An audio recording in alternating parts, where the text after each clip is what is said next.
উচ্চ পর্যায়ের সেনা কর্মকর্তা বিক্রি করেছে, কিন্তু একজন পুরো সেনাবাহিনী করে না, সেটা করলেন, সেটা করলে পরে 2 দিন পরে যখন ওখানে দেলসি রুদ্রন তখন শপথ নিলেন, তারা তার পক্ষে আনুগত্য প্রকাশ করলেন। এবার যে আন্দোলন করছে, আন্দোলন করে একটা বড় অভিযোগ যে তুমি আমাদের রুটি দিতে পারো না, খাবার দিতে পারো না, কাজ দিতে পারো না, আমাদের জিনিসপত্রের দাম হু হু করে বাড়ছে, আর তুমি তাদেরকে অস্ত্র, অর্থ, টাকা দিয়ে সাহায্য সহযোগিতা করছো। এই সরকারের আবার আন্দোলন তীব্র করে বিভিন্নভাবে সরকারের পতন ঘটাতে পারে, আর একটা সামরিক হস্তক্ষেপ করতে পারে। যেমন মসজিদে আগুন দেওয়া হয়েছে, তারা তাদের যুক্তি বা তারা এটা করার উদ্দেশ্য যে এই মসজিদ কেন্দ্রিক যে তাদের ধর্মের চর্চা, শাসন পদ্ধতি, সেই শাসন পদ্ধতির ক্ষুব্ধ বোধ থেকে তারা মসজিদে পর্যন্ত আক্রমণ করেছে। মার্কিন প্রশাসনের পক্ষ থেকে একজন সিনেটর ঘোষণা করেছে যে এই খামেনিকে হত্যা করা উচিত, তাকে কেন এখনো বাঁচিয়ে রাখা হয়েছে। আর ট্রাম্প তো ঘোষণা দিয়ে রেখেছে তোমরা বেশি বাড়াবাড়ি করো না, হত্যা করো না। ইসরায়েল এবং আমেরিকার একটা মিটিং হয়েছে কোথাও, সেই মিটিং এর সূত্র ধরে তারা বলছে, তারা ধারণা করছে ওই মিটিং এর উদ্দেশ্যটা ছিল যে তারা পাকিস্তানের মাটিতে ব্যবহার করতে পারে ইরানের সামরিক হস্তক্ষেপের জন্য। এটা তারা উদ্ধৃতিটা দিয়েছে।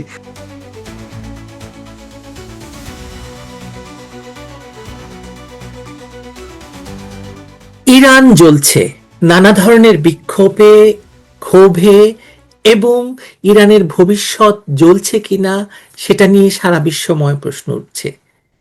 সরকার বদলাবে নাকি সরকার টিকে থাকবে? আমেরিকা ইন্টারভেইন করবে? কি হবে ইরানে? কত মানুষ মারা যাচ্ছে প্রতিদিন? সরকার বলছে এক অঙ্ক, সাধারণ মানুষ বলছে আর এক অঙ্ক। সব মিলিয়ে পরিস্থিতিটা কি, পরিস্থিতিটা কেমন? ইরানের সঙ্গে বাংলাদেশের পরিস্থিতির মিল কতটা? 2024 সালের অগাস্ট মাসে বাংলাদেশে যে ঘটনা ঘটলো তার মিল কতটা? ভেনিজুয়েলার মিল কতটা? এসব বিষয় নিয়ে আমরা আজকে আলোচনা করব একজন বিশেষজ্ঞের সঙ্গে, যিনি চোখ রাখছেন ভেনিজুয়েলার পরিস্থিতি এবং ইরানের পরিস্থিতির উপর। আমি আপনাদের সাথে পরিচয় করিয়ে দেওয়ার আগে তিনি নিজেই আপনাদেরকে মানে তার পরিচয় দেবেন। তরিক, আপনি যদি আপনার পরিচয়টা দেন। ধন্যবাদ মাসুদা আপা, আমাকে যুক্ত করার জন্য এবং আমন্ত্রণের জন্য। আপনাকে শুভেচ্ছা জানাচ্ছি, আপনার দর্শক শ্রোতাদেরকে শুভেচ্ছা জানাচ্ছি। Thank you. আমার পরিচয়, আমার নাম মঞ্জুরে খোদা টরিক। একসময় ছাত্র আন্দোলনের সাথে যুক্ত ছিলাম, ছাত্র ইউনিয়নের সভাপতি ছিলাম। পরবর্তীতে আমি লেখাপড়ার সাথে যুক্ত হই, জাপানে এসে লেখাপড়া করি, পিএইচডি করি। এখন আমি কানাডাতে আছি, কানাডার বিশ্ববিদ্যালয়ে লাইব্রেরির দায়িত্বে আছি। আমি আন্তর্জাতিক বিষয় নিয়ে লেখাপড়া, গবেষণা করার চেষ্টা করি, পত্রপত্রিকায় নিয়মিত লেখালেখি করি। এটাই আমার পরিচয়, আর কি বলবো। ধন্যবাদ। আমরা শুরু করি। প্লিজ। সর্বশেষ আপনি মানে ইরানের পরিস্থিতি নিয়ে অনেকগুলো বিশ্লেষণ দিয়েছেন। সর্বশেষ পরিস্থিতি যদি বলেন ইরানের। ইরানের সর্বশেষ পরিস্থিতি বলতে যেটা বোঝায় যে এখন যে এই মুহূর্তের ঘটনা যেটা বলি, যে এই মুহূর্তে গত 2-1 দিনের মধ্যে যে ইরানের আন্দোলনটা শুরু হয়েছিল গত বছর ডিসেম্বরের 28 তারিখ থেকে, সেই হিসাবে আজকে হচ্ছে আমরা দেখছি আজকে হচ্ছে 12 তারিখ, প্রায় 15 দিন বা 16 দিনের অতিক্রম করলো। 16 দিনের মাথায় শেষের দিনগুলোতে গত 2-3 দিনে ইরান সরকারের যে সিদ্ধান্ত, যে চলমান যে আন্দোলন, এই আন্দোলনকে দমন করা, যেটাকে বলে ক্র্যাকডাউন, সে দমন করার জন্য তারা সর্বোচ্চ নির্দেশনা বা সতর্কতা বা হুঁশিয়ারি জারি করেছে। তার অংশ হিসেবে দেখা গেছে যে ইরানের যে নিরাপত্তা রক্ষী আইসিআরজি, যেটা ইরানের যে রিপাবলিকান গার্ড, তারা সর্বাত্মকভাবে আন্দোলনকারীদের দমন করার জন্য সারা দেশে যে সাঁড়াশি অভিযান চলছে, শত শত মানুষ হত্যা করেছে, শত শত না হাজার হাজার, এবং জানা যায় যে হাজার হাজার মানুষ গ্রেপ্তার হয়েছে। হাসপাতালগুলোতে তিল ধরনের স্থায়ী নাই। ইতিমধ্যে আমরা ভিডিওতে, বিশেষ করে এক্সে এবং সামাজিক মাধ্যমে আপনি জানেন যে ওখানে সমস্ত কিছু নিষিদ্ধ করা আছে, বন্ধ করা আছে, বাইরে সংবাদ যাওয়া বন্ধ, এখানে ব্ল্যাক আউট, বিশেষ করে ইন্টারনেটটা নিষিদ্ধ করা আছে। স্টারলিংক, ইলন মাস্ক স্টারলিংকের মাধ্যমে, ভিপিএন এর মাধ্যমে কিছু কিছু ছেলে মেয়ে যোগাযোগ করতে পারছে। সেই সূত্রে যে তথ্যটা জানা যায় যে এখনো পর্যন্ত এই বিভিন্ন ভিডিওতে দেখা যায় যে হাসপাতালগুলোতে, মর্গগুলোতে, রাস্তাগুলোতে শত শত লাশ পড়ে আছে, কালো কাপড়ে ঢাকা। অভিভাবকরা, তাদের প্রিয়জনরা, তাদের কিন্তু আমি আজকের ধরেন পশ্চিমা মিডিয়াতে যতটুকু খবর দেখলাম, আজকে তো লক্ষ লক্ষ মানুষ নেমে এসেছে সরকারের পক্ষে। হ্যাঁ, সরকারের পক্ষেও সেখানে নেমে এসেছে, এটাও সত্য যে ওইখানকার সরকারটা একটা রেজিমেন্টেড, খুবই সুসংগঠিত একটা সরকার। এবং আপনি জানেন যে সরকারের সর্বস্তরে একটা নিয়ন্ত্রণ আছে, সেনাবাহিনীর উপর, পুলিশ বাহিনীর উপর, তার রাজনৈতিক বিপ্লবের পক্ষে রাজনৈতিক শক্তি, সামাজিক শক্তির উপর তার যে অংশীজন, তাদের উপর তাদের কঠোর নিয়ন্ত্রণ আছে, যেটা আমাদের বাংলাদেশের আন্দোলনের ক্ষেত্রে সেটা দেখা যায় নাই। মানে আমি যদি তুলনা করি যে শেখ হাসিনার, আমরা জানি যে একটা বিশাল দল, আওয়ামী লীগের একটা বিশাল দল, কিন্তু কিন্তু তারপরে তো শেখ হাসিনার বিরুদ্ধে এমন প্রচারণা চলছে যে বাংলাদেশে এমন ভাবে ক্র্যাকডাউন করেছে ভয়ঙ্কর ভাবে, তাই না? এই এই সেটা, এই সেই অভিযোগটা তো আছেই। যেহেতু এটা তো সত্য, প্রথমে মানতে হবে যে অনেক মানুষ সেখানে নিহত আহত হয়েছে, অনেক ক্ষতি হয়েছে, সেটা সত্য। এখন প্রশ্ন হচ্ছে যে আমি যখন আজকে দেখছিলাম ইরানের পররাষ্ট্র পররাষ্ট্রমন্ত্রী আব্বাসি, উনি পৃথিবীর বিভিন্ন দেশের রাষ্ট্রদূতকে তলব করেছেন, তলব করে বলছেন যে ইরান, ইটালি, ফ্রান্স, জার্মান, তাদেরকে তলব করে কিছু ভিডিও দেখাচ্ছে যে এই যে গুলি করছে, এই যে গুলি করছে এরা কারা, এবং তারা ভিডিওগুলো দেখাচ্ছে এগুলো তো আমাদের বাহিনী না, এরা তাহলে কারা গুলি করছে, তোমরা আমাদেরকে ভিডিও দেখো, তোমরা যে এগুলো প্রচার করছো কিসের ভিত্তিতে প্রচার করো, সেই কথাগুলো বলছে এবং তাদেরকে তলব করে তাদেরকে নির্দেশনা দিচ্ছে। আপনি যখন বলছেন যে ইরানের মন্ত্রী এভাবে মানে বিদেশিদের তলব করে বলছে, আবার দেশের ভেতরে দেখাচ্ছে যে মানে এই যারা বিক্ষোভপন্থী, যারা বিক্ষোভ করছে তারা কত ধরনের ক্ষয়ক্ষতি করেছে, এটা দেখানোর ফলে কি এরকম লাখ লাখ লোক জড়ো করা গেছে সরকারের পক্ষে? আপনার কি মনে হয়?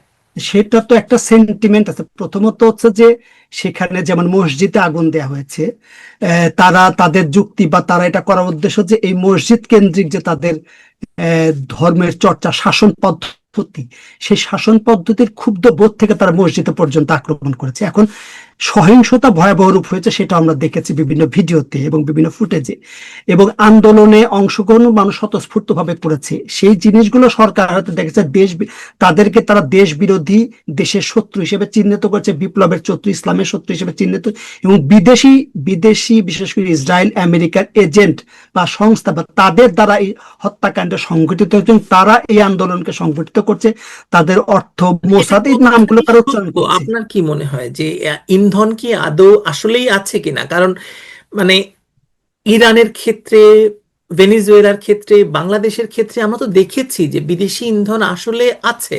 আপনি যেটা বলছেন এই ইন্ধন আছে কিনা আপনি প্রশ্ন করার দরকার নেই, কারণ তারা নিজেরাই তো বলছে। ট্রাম্প প্রশাসনের পক্ষ থেকে ইসরায়েলের একজন মন্ত্রী তিনি ঘোষণাই করেছেন যে তাদের ওইখানে লোকজন তারা নিয়োগ করেছে, এটা কিন্তু ঘোষিত, এটা গোপন বিষয় না। মার্কিন প্রশাসনের পক্ষ থেকে একজন সিনেটর ঘোষণা করেছে যে এই খামেনিকে হত্যা করা উচিত, তাকে কেন এখনো বাঁচিয়ে রাখা হয়েছে। আর ট্রাম্প তো ঘোষণা দিয়ে রেখেছে তোমরা বেশি বাড়াবাড়ি করো না, হত্যা করো না, মেসাকার করো না, সেটা করলে কিন্তু আমরা আমরা ওখানে সামরিক হস্তক্ষেপ করবো। ইতোমধ্যে আমি গত কালের একটা, এই যে আফগানিস্তান ডিফেন্স ফোর্সের একটা ভেরিফাইড পেজে আমি দেখলাম যে আমেরিকান একটা কয়েকটা প্লেন, বিমান, তারা সেখানে ইরানের আকাশে ভ্রমণ করছে, টহল দিচ্ছে, এবং এসে পাকিস্তানের ঘাঁটিতে অবস্থান নিয়েছে। সে প্রশ্ন করেছে তাহলে কি পাকিস্তানের মাটি ব্যবহার করে ইরানে সামরিক হামলা করবে আমেরিকা, এই প্রশ্নটা তৈরি হয়েছে।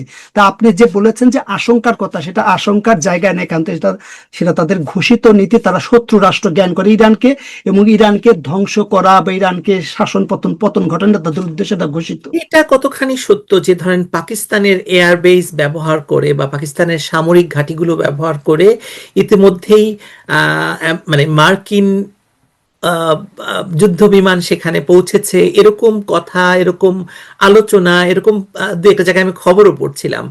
আসলে কতটা সত্য? আমার তথ্যের সূত্র হচ্ছে এক্সে, টুইটারে, আমি সেই আমার, আপনি দেখবেন আমার ফেসবুকে আছে, সেটা লিঙ্কটা দেওয়া আছে যে আহ, কি Afghanistan defence force verified page, তারা বলছে যে এর মধ্যে পাকিস্তানের সাথে ইসরায়েল এবং আমেরিকার একটা মিটিং হয়েছে কোথাও, সেই মিটিং এর সূত্র ধরে তারা বলছে, তারা ধারণা করছে ওই মিটিং এর উদ্দেশ্যটা ছিল যে তারা পাকিস্তানের মাটিতে ব্যবহার করতে পারে ইরানের সামরিক হস্তক্ষেপের জন্য। এটা তারা উদ্ধৃতিটা দিয়েছে, তারা এই রেফারেন্স, আমি সেই সূত্র থেকে কথাটা বলেছি। কিন্তু ধরুন ধরুন যে ধরুন পাকিস্তানের মাটি ব্যবহার করে যদি ইরানে আসলে আক্রমণ হয়, তাহলে তো এই যুদ্ধটা ছড়িয়ে পড়বে, ইরানও তো বসে থাকবে না। আপনার কি মনে হয় এজন্যই কি একটি মধ্যপ্রাচ্যীয় নেটো পাকিস্তান, সৌদি আরব এবং আরো কয়েকটা দেশ মিলে এরকম একটা সামরিক চুক্তির ইয়েতে যাচ্ছে নাকি? আপনার কি মনে হয় সেটা? এই সামরিক চুক্তির একটা বৈঠকের প্রচেষ্টা ছিল, কিন্তু সেটা নিয়ে কিন্তু প্রশ্ন আছে।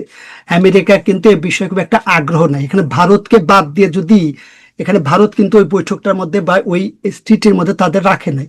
কারণ ভারত ভারত হচ্ছে আমাদের দক্ষিণ পূর্ব এশিয়ার রাজনীতির বা রাজনীতি বৃহত্তম গণতন্ত্র এবং পরাশক্তিও বৃহত্তম চীন ভারত। এখন চীনকে বাদ দিয়ে ভারতকে বাদ দিয়ে সেরকম যদি করতে চায়, সেই জিনিসগুলো ফলপ্রসূ হবে, যে জন্য সেই উদ্যোগটা থাকলেও সেই উদ্যোগটা সফল হলো না। আপনি এও জানেন যে বিভিন্ন দেশের সাথে আলাদা আলাদা চুক্তি আছে। সৌদি আরবের সাথে মার্কিনের চুক্তি আছে, রাশিয়ার সাথে আবার ভারতের চুক্তি আছে, ভারতের সাথে আবার আমেরিকারও চুক্তি আছে। এরকম বিভিন্ন ধরনের আন্তঃচুক্তি এবং সংযোগ যোগাযোগের কারণে এই সমীকরণটা আমাদের এশিয়াতে অতটা সহজ হবে না, যে কোনো বিভিন্ন ধরনের পক্ষ এখানে কাজ করছে। এই যে মানে এই মানে সাম্প্রতিক যে বিক্ষোভ এবং বিক্ষোভকারীরা এভাবে মানে ছড়িয়ে পড়া, সারা ইরান জুড়ে ছড়িয়ে পড়া, সেটা তো শুরু হয়েছিল একটি বাজার, মানে বাজারে ব্যবসায়ীদের ইয়ে থেকে, আমি যতখানি জানি। আপনি একটু যদি পুরো মানে ব্যাপারটা ব্যাখ্যা করেন, এটা আসলে শুধুমাত্র কি সরকার পতন বা মানুষের মানে ক্ষোভ সরকারের উপর, তা তো নয়, বা পশ্চিমাদের ক্ষোভ, এটা তো আসলে ভেতরেও রয়েছে। কারণ হচ্ছে তাদের ইকোনমির অবস্থা ভীষণ খারাপ, এত বছর ধরে স্যাংশনে আছে, এবং একটি কট্টর ধর্মাশ্রয়ী গোষ্ঠী, একটা ইরানের মতো একটা দেশ, যেটা আসলে একসময় খুবই খুবই উদার গণতান্ত্রিক রাষ্ট্র হিসেবে পরিচিত ছিল সারা পৃথিবীতে, সেই দেশটাকে এরকম ভাবে শাসন করছে। ফলে এটা পুঞ্জীভূত অনেক দিনের ক্ষোভ কিনা? না না, এটা তো অবশ্যই সত্য যে আপনি যেমন 1979 সালে ইরানের ইরান বিপ্লবের পর, ইরান বিপ্লবের পর কিন্তু আন্দোলন এরকম মানে গবেষণা দেখা গেছে প্রতি 2 বছর পর পর বিভিন্ন ধরনের আন্দোলন তৈরি হয়েছে ইরানের পর। মানে গত 47 বছরে 20-22টা আন্দোলন সংগঠিত হয়েছে। এই আন্দোলনগুলো মোস্টলি ছিল, অধিকাংশ ছিল সংস্কার, অর্থনৈতিক, সামাজিক দাবি দেওয়ার বিষয়গুলো ছিল, নারী অধিকার এই বিষয়গুলো ছিল। কিন্তু এবারে আন্দোলনের সাথে ওই আন্দোলনগুলোর একটু গুণগত পার্থক্য আছে। আর তার চেয়ে পার্থক্য আছে যে ওই আন্দোলনগুলোর যে অভিজ্ঞতা, এই আন্দোলনে তার একটা বাড়তি যোগ যুক্ত হয়েছে তাদের অতীত আন্দোলনের অভিজ্ঞতা বা ব্যর্থতাগুলো। এইবারের আন্দোলনের যে জিনিসটা প্রধান, এবার কিন্তু শাসনতান্ত্রিক পদ্ধতি, তার শাসনকে অস্বীকার করছে।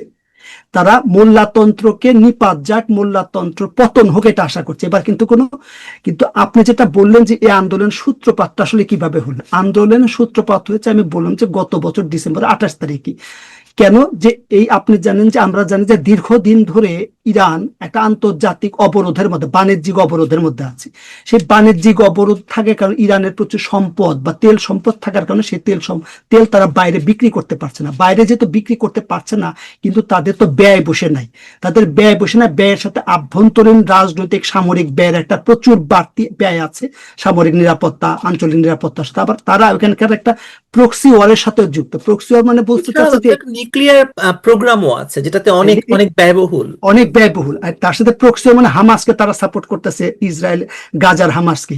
তারা হিজবুল্লাহকে সাপোর্ট করতেছে, লেবাননের হুটিদের তুৎসুকে সাপোর্ট করতেছে, তারা এরকম সিরিয়াকে, আসাদকে টিকিয়ে রাখার চেষ্টা করছে। তার মানে এবং সারা বিশ্বই, মানে বিশ্বময় শিয়া মুসলিমদের যে একটা গোষ্ঠীগত ইয়ে আছে, সবাইকে ইরান সহায়তা করে থাকে। সেক্ষেত্রে তাদের একটা বিরাট ব্যয়ের বিষয় আছে এখানকার উম্মা। এবার যে আন্দোলন করছে, আন্দোলন করে একটা বড় অভিযোগ যে তুমি আমাদের রুটি দিতে পারো না, খাবার দিতে পারো না, কাজ দিতে পারো না, আমাদের জিনিসপত্রের দাম হু হু করে বাড়ছে, আর তুমি তাদেরকে অস্ত্র, অর্থ, টাকা দিয়ে সাহায্য সহযোগিতা করছো। এটা আমরা চাই না। আমরা রুটি চাই, কাজ চাই, আমরা নিরাপত্তা চাই, বাসা চাই। এটা হচ্ছে তাদের দাবি। তারপরে ইরানের বাহ্যিক অবস্থা, তরুণ বেকারের সংখ্যা এত বেশি, বিদেশে ইরানিদের যাওয়ারও বন্দোবস্ত নাই, এটা হচ্ছে প্রধান। কিন্তু এই যখন জিনিসপত্রের দাম বাড়ছিল হু হু করে, মূল্যস্ফীতি, আপনি জানেন যে ডলারের বিপরীতে রিয়ালের কোনো অবিশ্বাস্য, মানে আপনি কানকেও বিশ্বাস করতে পারেন না কত কমে গেছে। 1.5 লাখ ইয়েন দিয়ে একটা রিয়েল পাওয়া যায়, একটা রুটি কিনতে 1 লাখ রিয়েল লাগে, এরকম পরিস্থিতি। তো সরকার এই পরিস্থিতি মোকাবেলার জন্য কিছু আর্থিক প্রণোদনা দিয়েছে। তারপরে তারা ব্যবসায়ীদেরকে বলেছে, দাম নির্ধারণ করে দিয়েছে। ব্যবসায়ীদেরকে যখন দাম নির্ধারণ করে দিয়েছে, তখন এটাকে বাজারই বলে, যারা যে গ্র্যান্ড বাজার সব, তারা আন্দোলনটা প্রথম করে 28 তারিখে ধর্মঘট করে। তারা দোকানপাট বন্ধ করে রাস্তায় নেমে আসে। ওইখান থেকে সূত্রপাত হয়। তারা বলে যে আমাদের নিরাপত্তা দিতে হবে, আমরা এত অল্প দামে জিনিস বিক্রি করতে পারবো না, কারণ আমাদের উৎপাদন খরচ অনেক বেশি। তাদের কাছে ডলার নাই, ডলার না থাকার কারণে বিদেশ থেকে জিনিসপত্র আনতে পারছিল না। আপনার বাইডেন প্রশাসনের সময়ও ইরান চুরিধারি করে বিভিন্নভাবে নৌপথে এদিক ওদিক তেল বিক্রি করতে পারতো। ট্রাম্প প্রশাসনে সেই জিনিসটা কড়াকড়ি করেছে, তারা এদিক সেদিক দিয়েও রাশিয়ার পতাকা চীনের পতাকা ব্যবহার করতে পারছিল না, সেক্ষেত্রে আরো কড়াকড়ি করে তারা আর্থিক দিক থেকে আরো ক্ষতিগ্রস্ত হয়। যখন ওই বাজারিরা আন্দোলন করে, আপনার জানেন বাজারিদের আন্দোলনটা ওই ইরানের জন্য গুরুত্বপূর্ণ, মানে ব্যবসায়ীদের ওইখানকার এফবিসিসিআই যেটাকে বলে, 1979 সালের যে বিপ্লব অভ্যুত্থান হয়েছিল, এই অভ্যুত্থানে কিন্তু বাজারিরা গুরুত্বপূর্ণ ভূমিকা পালন করেছিল, অর্থ দিয়ে টাকা পয়সা দিয়ে, এবং এমনকি আয়াতুল্লাহ খুমেনি যে বিমানে করে আসছিল সেই বিমান ভাড়াটাও তারা দিয়েছিল। তার মানে বাজারিদের ভূমিকাটা এখানে গুরুত্বপূর্ণ এবং এর সাথে বিভিন্ন শ্রেণী পেশার মানুষ যুক্ত হয়েছে। দুর্দান্ত পয়েন্ট বলেছেন তরিক। তার মানে এখন এই যে বাজারিদের আন্দোলনটা ছড়িয়ে গেল সাধারণ মানুষের অংশগ্রহণে, এখন সাধারণ মানুষ কি বলছে? সরকার পতন বলছে, কিন্তু তাদের নেতা তো ঠিক হয়নি। নেতা কি ঠিক হয়েছে? ধরুন ডক্টর ইউনূস কি ঠিক হলো? না, তাদের কোনো আপনি আক্ষরিক অর্থে এই আন্দোলনে কোনো মূল নেতা নাই, কোনো দল নাই, এটা হচ্ছে এক নাম্বার দিক। কোনো দল নাই, নেতা নাই, কিন্তু তাদের স্লোগান আছে। তাদের স্লোগান যে খোমেনির মৃত্যু কামনা করছে, যে তার মরণ হোক, তাকে আমরা চাই না, ইসলামী শাসনতন্ত্রের পতন হোক। তারা বলছে ফরাসি না ফার্সি এবং ইসলাম, ফার্সি থাকবে না ইসলাম থাকবে, তারা ইসলাম ভার্সেস ফার্সি এই বক্তব্যগুলো তারা সামনে নিয়ে আসছে। এই যে প্রধান একটা স্লোগান, কিন্তু এখানে একটা আপনি বলতে পারেন যে রেজা শাহ যিনি আছেন, যে আগের যে শাসক ছিলেন, পাহলভী বংশের শেষ পাহলভী বংশের শেষ সন্তান, উনি আমেরিকাতে আছেন এবং সেই সময় পতন হয়েছিল। তিনি ভিডিও বার্তার মাধ্যমে ইরানিদেরকে উদ্বুদ্ধ করার চেষ্টা করছে এবং তারা তার পক্ষে স্লোগান দিচ্ছে, রাজতন্ত্রের পক্ষে তার রাজা পাহলভীর দীর্ঘজীবী হোক এক স্লোগান দিচ্ছে এবং সর্বজনবিত। ওখানে আবার কিছু বামপন্থী বা মধ্যপন্থী তারাও আছে, তারা গণতন্ত্রের পক্ষে স্লোগান দিচ্ছে, সাম্রাজ্যবাদের পক্ষে স্লোগান দিচ্ছে, জাহানবাদের বিরুদ্ধে স্লোগান দিচ্ছে, সেটাও আছে। কিন্তু প্রমিনেন্ট মূল শ্রদ্ধা হচ্ছে ওই আপনার পাহলভী বংশের যে রেজা শাহ, উনি এই উদ্বুদ্ধ করছেন আন্দোলনকারীদেরকে। আমরা প্রায় শেষ দিকেই চলে আসছি, কিন্তু আমাকে একটু বলেন যে আপনার কি মনে হচ্ছে, আপনি কি ব্যক্তিগতভাবে আপনার বিশ্লেষণ কি বলছে, পরিণতি কি আজকের এত বড় বিক্ষোভের পরে, মানে সরকার পক্ষের বিক্ষোভের পরে? এখানে আপনি সম্ভাব্য 3-4টা অপশন দেখতে পারেন যে এটার পরিণতি এরকম হতে পারে। এক, সরকার ব্যাপক ক্র্যাকডাউনের মাধ্যমে, ব্যাপক হত্যাযজ্ঞের মাধ্যমে, এটা হলো একটা পথ, যেটা আমরা চীনের তিয়ানআনমেন স্কোয়ারে যেটা হচ্ছে কমিউনিস্ট পার্টি করেছিল, 10,000-12,000 মানুষকে হত্যা করেছিল, দিয়ে নিয়ন্ত্রণ নিয়েছিল। এখন তারা, আজকে আমি পত্রিকা দেখলাম একটা মিডিয়াতে, ওইখানকার পররাষ্ট্রমন্ত্রী স্বরাষ্ট্রমন্ত্রী বলছেন যে আন্দোলন আমাদের নিয়ন্ত্রণে, এখন আর আমাদের কোনো ভয় নাই, আমরা নিয়ন্ত্রণ, এটা বলছেন। কতটা সত্যমান আত্মবিশ্বাসের জন্য সেটা বলতে পারি। দ্বিতীয়ত পথ হচ্ছে যে তারা এই এদের সাথে একটা সংস্কার আলোচনা করতে পারে, রিফর্ম। পশ্চিমে ইতোমধ্যে আপনি জানেন যে ট্রাম্পের সাথে তাদের যোগাযোগ হচ্ছে, ট্রাম্প এই কথাটা বলেছেন যে তারা আমার সাথে যোগাযোগ করছে, ফোনে কথা বলতেছে, কথা বলতে আমার সমস্যা নাই, কথা বলার পরে আমি সিদ্ধান্ত নিব, বা কথা বলার মধ্যে আমি এগুলো করতে হামলা করতে পারি, এই কথা উনি বলেছেন। তো সেটা একটা পদ্ধতি হতে পারে। আর একটা হচ্ছে যে এই সরকারের আবার আন্দোলন তীব্র করে বিভিন্নভাবে সরকারের পতন ঘটাতে পারে। আর একটা সামরিক হস্তক্ষেপ করতে পারে, যে আমেরিকা তারা ইতিমধ্যে সামরিক শব্দটা বললেন, বাংলাদেশের মতো সামরিক বাহিনী তো সরকারের পক্ষ ত্যাগ করেনি, করেছে কি ওখানে? সরকারি পক্ষ ত্যাগ করে না। এখানে বাংলাদেশের সাথে ইরানের পার্থক্য হচ্ছে এই, ইরানের সামরিক বাহিনী যেটাকে বলে রিভলিউশনারি গার্ড, তারা হচ্ছে খুবই কঠিনভাবে খামেনির নিয়ন্ত্রণে, এক ব্যক্তির নিয়ন্ত্রণে। ওইখানে একটা সংসদীয় পার্লামেন্ট বা রাষ্ট্রপতিও আছে, তাদের কিন্তু কোনো ক্ষমতা নাই, তারা হচ্ছে অনেকটা আলংকারিক। তারা কিছু কিছু শাসনতান্ত্রিক সাধারণ সিদ্ধান্তগুলো নেয়, কিন্তু মূল নেতৃত্ব, কর্তৃত্ব, অর্থ, নিরাপত্তা, পুলিশ, সমস্ত কিছু নিয়ম আর পররাষ্ট্র যোগাযোগটা হচ্ছে খামেনির নেতৃত্বে, মোল্লাতন্ত্রের নিয়ন্ত্রণে কিছু ব্যক্তি। নিমন্ত্রণে, হ্যাঁ, সেটার কারণে কিন্তু রাজনৈতিক দলটাও তাদের নিয়ন্ত্রণে, এতটাই নিয়ন্ত্রণে, যে কারণে এখানে বিচ্ছিন্ন। যেমন আমি যদি বাংলাদেশের সাথে তুলনা করি, যে আমি দেখলাম একজন লিখেছে আমার পোস্টে যে শেখ হাসিনা এই কাজটা করে, কেন শেখ হাসিনার দলের মধ্যে তার নিয়ন্ত্রণ। এই আন্দোলন তো শেখ হাসিনার লোকজন ছিল, আমি এখানে যে মিছিলে যোগ দিয়েছি টরন্টোতে, এখানে আওয়ামী লীগের লোকজন ছিল, এবং তারা আওয়ামী লীগের সাধারণ কেউ না, কিন্তু এখানে মিছিল মিটিং করা লোক, ছাত্রলীগ করা লোকজন, এবং বাংলাদেশে ছিল আমার ভাই বোন আত্মীয় স্বজন অনেকে আওয়ামী লীগ করে, তারা সেখানে ছিল, যে কারণে বাংলাদেশের আওয়ামী লীগের মধ্যে একটা বড় অংশ তারা দোদুল্যমান ছিল।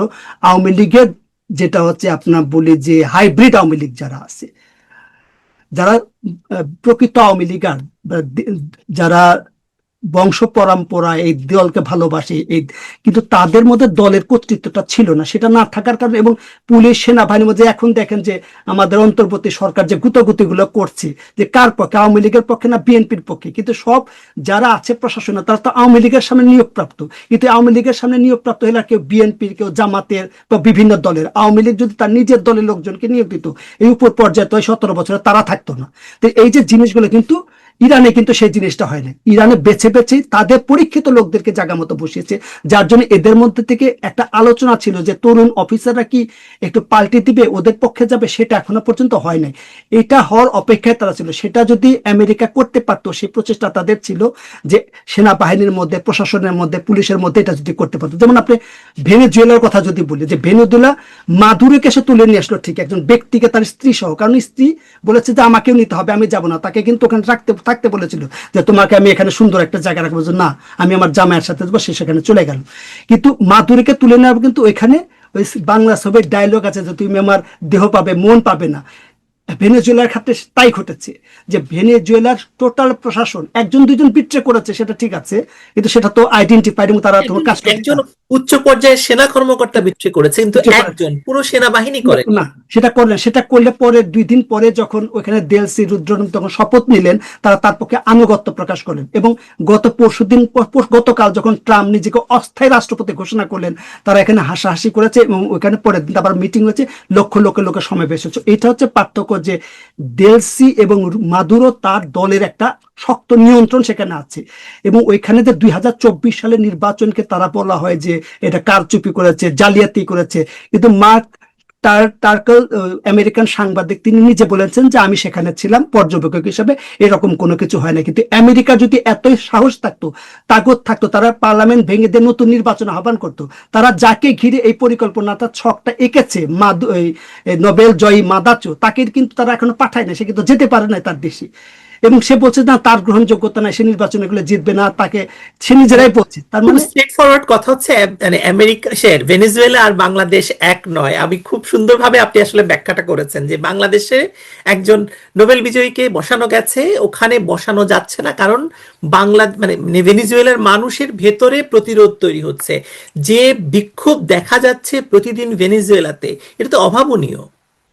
হ্যাঁ, সেটা অভাবনীয়। প্রতিদিন লক্ষ লক্ষ লোক সেখানে, লক্ষ লক্ষ লোক সেখানে, শিল্পী, সাহিত্যিক, সাংবাদিক, বুদ্ধিজীবী, এমনকি বিরোধী দল যারা ছিল, জেলের মধ্যে যারা ছিল, ওখানে ওখানে মনে করেন বদরুদ্দিন উমরের দল আছে, ওই রকম বিপ্লবী ফ্রন্ট, অমুক তমুক, তারাও কিন্তু তাদের অনেকে মুক্তি পেয়েছে এর মধ্যে, এবং তাদেরকে ছেড়ে দেওয়া হয়েছে, এবং তারা এসে আন্দোলন করছে। এই মাদাচর কিছু সমর্থক ছাড়া সকল দলই কেউ আর তাদের গায়ে বেইমানের ট্যাগ, বিশ্বাসঘাতকতার ট্যাগ লাগাতে চাচ্ছেন। এই জন্য স্বতঃস্ফূর্ত মানুষ নেমেছে, তাদের আত্মসম্মানের কাছে, আত্মমর্যাদা লেগেছে, এবং দেশাত্মবোধের বিষয়টা তাদের সামনে এসেছে, যেটা আমাদের দেশের ক্ষেত্রে অনেক ক্ষেত্রে ঘাটতি দেখা যায়। আমরা সর্বশেষ আমি যে প্রশ্নটা আপনার কাছে করতে চাই, অনেকে বলছেন যে ইরানের পরিস্থিতি হয়তো এমন হতে পারে যে ইরান কয়েক টুকরো হয়ে যেতে পারে। কি সম্ভাবনা দেখেন আপনি? সেটা, আমরা তো মধ্যপ্রাচ্যে বেশ কয়েকটা দেশে এর উদাহরণগুলো আছে, যেমন সিরিয়ার কথা যদি বলেন, আপনি আরব বসন্ত নামে যে 6টা বা 9টা কান্ট্রিতে যে বিভিন্নভাবে 6 এবং 9 বিভিন্নভাবে যে অশান্ত তৈরি করলো, অভ্যুত্থান সৃষ্টি করলো, কোনো দেশে কিন্তু শান্তিতে নাই। এবং আপনি ইরাকের কথা যদি বলেন, নাম কা ওয়াস্তে একটা সংহত রাষ্ট্র, কিন্তু ওইভাবে রাষ্ট্র এখানে চলছে না। বিভিন্ন ইরাক, লিবিয়া, মানে সবগুলো দেশ, ভয়াবহ অবস্থা। এবং সর্বশেষ সিরিয়া, যেহেতু আমাদের গত বছরের ঘটনা এখন চলমান, যে বেশ কয়েকটা গোষ্ঠী, এবং এটার সাথে তো আশেপাশের দেশগুলো, ইরাকও যুক্ত আছে, ইরানও যুক্ত আছে, আপনি তুরস্ক যুক্ত আছে, আপনার ইসরায়েল যুক্ত আছে। এখন ইরানের কথা যেটা বলছেন, যে সম্ভাবনা, খুব সমূহ সম্ভাবনা আছে, যদি এই পরিস্থিতিতে এখন যে মানুষ যে অস্ত্র, অনেককে দেখছে অস্ত্র হাতে তুলে নিয়েছে, তারা অস্ত্র নিয়ে সরাসরি পুলিশের সাথে যুদ্ধ করছে, সংঘাতে যুক্ত হয়েছে। এখন প্রতিবেশী ইসরায়েল যদি তাদেরকে মদদ দেয়, এবং আমেরিকার একটা ঘোষিত নীতি আছে, এখানে ইরান শুধু একটা রাষ্ট্র না, আপনাকে চিন্তা করতে হবে জিও পলিটিক্স একটা, ভূ রাজনীতির একটা কেন্দ্রস্থল হচ্ছে এটা। তাদের 2টা সাগর তাদের নিয়ন্ত্রণে, এটা ভূ রাজনীতির সবচেয়ে গুরুত্বপূর্ণ স্থান। তেলের বাইরেও আপনি এটা চিন্তা করতে হবে। এই ভূ রাজনৈতিক অবস্থানটাও ইরানের জন্য আশীর্বাদ, অভিশাপ, আপনি দুইটাই বলতে পারেন। সেটাই হচ্ছে পাশ্চাত্য বা পশ্চিমা দেশ, বিশেষ করে আমেরিকা, ইসরায়েল একটা গুরুত্বপূর্ণ এজেন্ডা, যে তাকে যে কোনো ভাবে সামরিক দিক থেকে দুর্বল করা। এটা শুধু পাশ্চাত্যের দেশগুলোই না, আপনি যদি সৌদি আরবের কথা বলেন, তারাও কিন্তু ইরানের উত্থানকে সমর্থন করেন। আপনি তুরস্কের কথা বলেন, তারাও কিন্তু ইরানের উত্থানকে সমর্থন করে। তাই যদি হবে এই এত বড় তাদের এই দুঃসময়, কেউ কিন্তু একটা টু শব্দও করে দেয়। এটা হচ্ছে গুরুত্বপূর্ণ বিষয়। তো ব্যক্তি, একটা হচ্ছে রাষ্ট্রের সম্পর্ক, একটা ভূ রাজনৈতিক সম্পর্ক, এবং তারা সেই শর্তে সবই আমেরিকার স্বার্থে বাধা আছে। তো কোনো রাষ্ট্র আসলে কোনো রাষ্ট্রের বন্ধু না, সে আসলে একা হয়ে আছে, এবং এটাই হচ্ছে বাস্তবতা। এবং সেই পরিস্থিতি চলতে থাকলে এখানে যে অবস্থাটা আছে, সেখানে আপনি গৃহযুদ্ধ অবশ্যম্ভাবী হতেও পারে, যদি না তারা এই দাবিটা মেনে নেয় কোন একটা অংশ। দীর্ঘকালীন একটা এই দীর্ঘকালীন, বিক্ষোভটা এবং এই ভয়ঙ্কর পরিস্থিতিটা দীর্ঘকালীন ভাবে চলতে পারে, মানে অনেক সময় নিয়ে মানে চলতে পারে, তাই তো মনে কারণ হচ্ছে অতীতে কখনোই শাসনের পতন নিয়ে, মানে এই মোল্লাতন্ত্রের পতন চাই, মোল্লাতন্ত্রকে দেখতে চায় না, এই দাবিটা কখনো ওঠে নাই। এবং সবচেয়ে মজা, সারা পৃথিবীতে ইরানি যারা থাকে, ইরানের যারা বংশোদ্ভূত পৃথিবীর বিভিন্ন দেশে থাকে, তারা যে পরিমাণ ইরানের আন্দোলনের পক্ষে আমি অন্য কোথাও এরকম দেখি নাই। আমি আমরা প্রত্যেক, আরেকদিন বাংলাদেশ পরিস্থিতি নিয়ে কথা বলবো, কিন্তু আপনার কি মনে হয় যে বাংলাদেশের পরিস্থিতিও কি এরকম একটি মোল্লাতন্ত্রের দিকে এগুচ্ছে কিনা? বাংলাদেশের বর্তমান পরিস্থিতি তো একেবারে মোল্লাতন্ত্র, আশি আশি ক্ষমতায়। তারা তো যে কোনো সময় পারলে একটা বিপ্লবী সরকার নামে, বিপ্লবী সরকারের নামে একটা মোল্লাতন্ত্র প্রতিষ্ঠিত করতে চায়। এরকম বিভিন্ন ধরনের আমরা রিহার্সেল দেখেছি, প্রচেষ্টাটা দেখেছি। সেই প্রচেষ্টাটা শেষ হয়ে গেছে, এমন এখনো কিন্তু না। ভেতরে ভেতরে নানা ধরনের তৎপরতার কথা আমরা জানি, নানা শক্তির উল্লম্ফনের কথা জানি, নানা শক্তির জোগাড় যন্ত্রের কথা আমরা জানি। তারা সেই প্রচেষ্টা আছে। ইতিমধ্যে ভারতের পক্ষ থেকে এই সম্পর্কিত একটা সুনির্দিষ্ট তথ্য শোনা যায়, তাদেরকে তো হস্তান্তর করেছে, এবং এই সম্পর্কিত বাংলাদেশের যারা সংযোগের সাথে যুক্ত, তারাও নানা কথাবার্তার মধ্যে এটা প্রমাণ করেছেন যে তারা বিষয়গুলো সহজে নেবেন এবং বাংলাদেশকে সেদিকে নিতে চান।